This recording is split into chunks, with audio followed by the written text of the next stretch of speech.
Welcome to our video on Avoidant Personality Disorder, featuring insights from Dr. Ramani Durvasula. We'll explore the signs and behaviors of this condition, like being really cautious in social situations and trying hard to avoid embarrassment.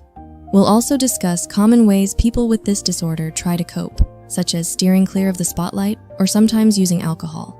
Plus, we'll take a look at how experiences from childhood can influence personality in adulthood. Stay tuned and enjoy learning with us.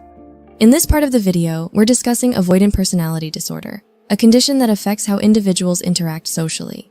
People with this disorder deeply value and desire social connections, yet they are overwhelmed by anxiety and a fear of being judged or criticized by others. This intense worry manifests in several ways.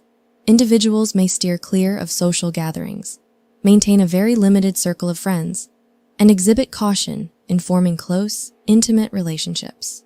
They often find themselves preoccupied with thoughts about how social interactions could go wrong. Additionally, they tend to avoid any activities where there's even the slightest possibility of feeling embarrassed. This disorder creates a paradox where individuals crave social interaction but are simultaneously held back by their fears, impacting their ability to fully engage with the world around them.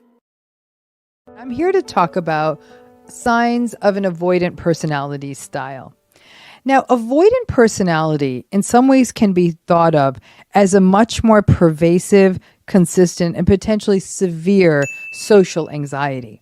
People with avoidant personality, and it's a sort of an unfortunately named personality style, people with avoidant personality don't necessarily want to avoid people. They actually value social interaction, but the social interactions bring up so much anxiety because there's a fear of criticism, of being rejected, of being embarrassed or humiliated or being sort of judged or disapproved by other people. As a result, one sign we see in people who have avoidant personality is that they may avoid engaging in any kind of activity, socially, in the workplace, meeting new people, that carries that risk of being criticized or rejected. People with avoidant personality styles aren't asocial. They actually do socialize, but they tend to socialize in very small groups. So another sign we'll see is that it's not that the avoidant person doesn't socialize or doesn't have friends, but they tend to keep a rather small and tight social group, only staying within the social group within which they are familiar, maybe friends they've had for a long time, family members, and there's a real reluctance and I should say fear of meeting new people because of that fear of criticism, disapproval, and rejection. People who have avoidant personality also hold back in intimate relationships. So they will be, for example, very afraid to share about themselves because they're afraid of being made fun of, that what they're sharing will be humiliating or embarrassing. So one sign we'd see is that a person who gets into a relationship with someone with an avoidant personality might find they're not learning a lot about this person. Or if anything, the person with the avoidant personality may just sort of keep going along with whatever they say and agree and actually ask a lot about the other person, but not share that much about themselves. And what's driving that, again, is sort of that fear of being rejected. People who have an avoidant personality tend to worry a lot about making mistakes when they're around others. They may feel very shy or scared to try new things or meet new people because they're afraid of being embarrassed.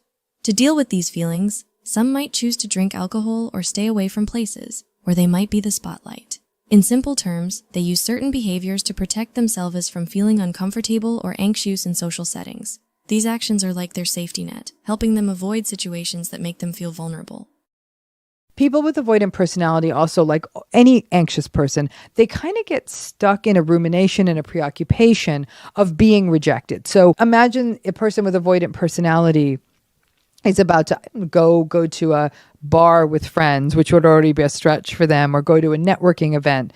There will be a lot of time spent even ahead of that ruminating about what's going to go wrong. I don't want to say the wrong thing. And even while in the event, will very much be in their head about, okay, I got to compose my sentence. I have to make eye contact. I have to not say the wrong thing.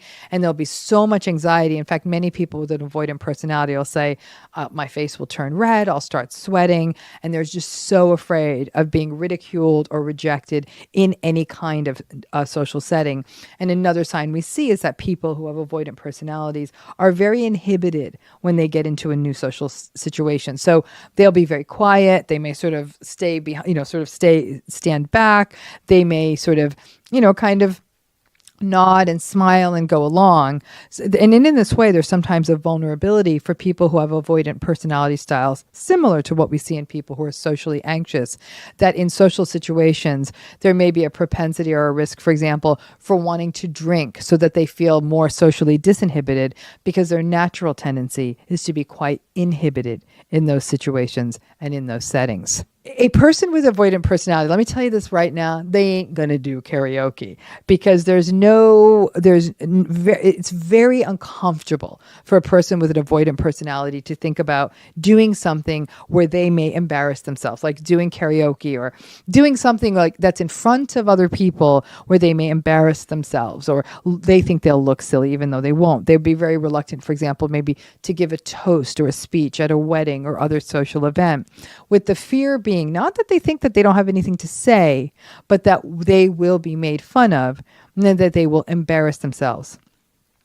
There's a risk for people with avoidant personality in some ways, because again, a person with avoidant personality is not disinterested in social relationships. They're actually interested. They do want to meet people. They do want to be with people. The anxiety and the rumination about looking foolish or becoming humiliated or criticized or embarrassed inhibits them. But there's a risk that they'll sort of give in a close personal relationship. In this part of the video, we're going to talk about the dangers and chances that get missed when people don't speak up for themselves, especially in close relationships.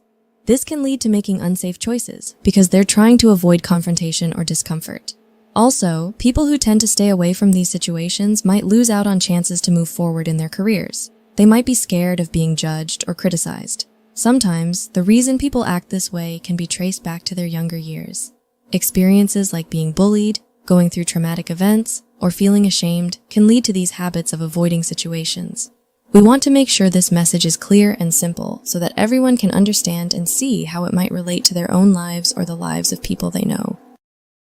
Several years ago in my research lab, we had done some research, and one thing we found, for example, is that people with avoidant personality styles were more likely to engage in sexual practices that were more unsafe, not protecting themselves with new partners.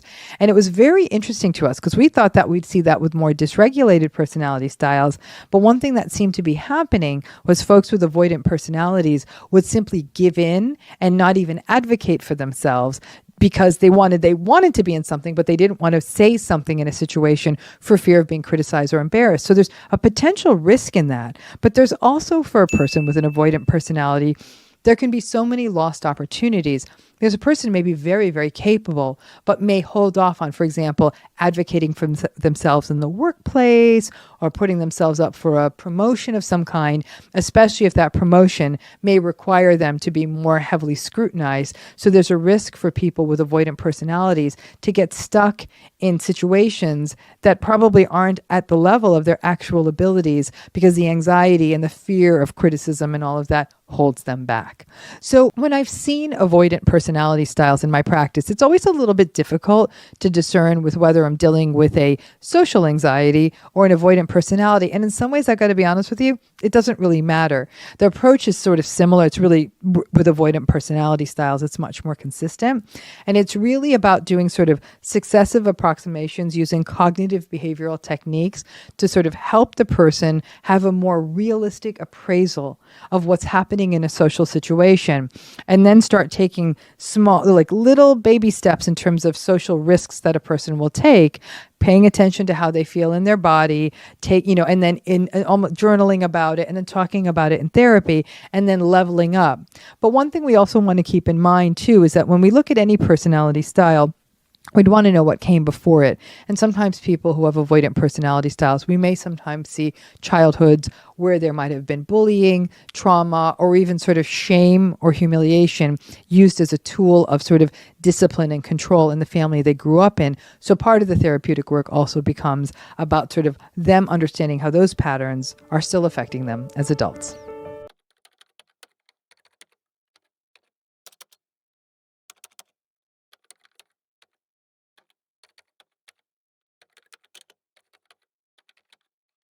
Thanks a lot for watching.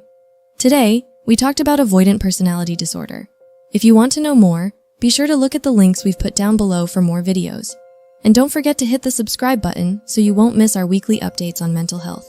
Keep on discovering new things, gaining knowledge, and improving with us. Catch you in the next video.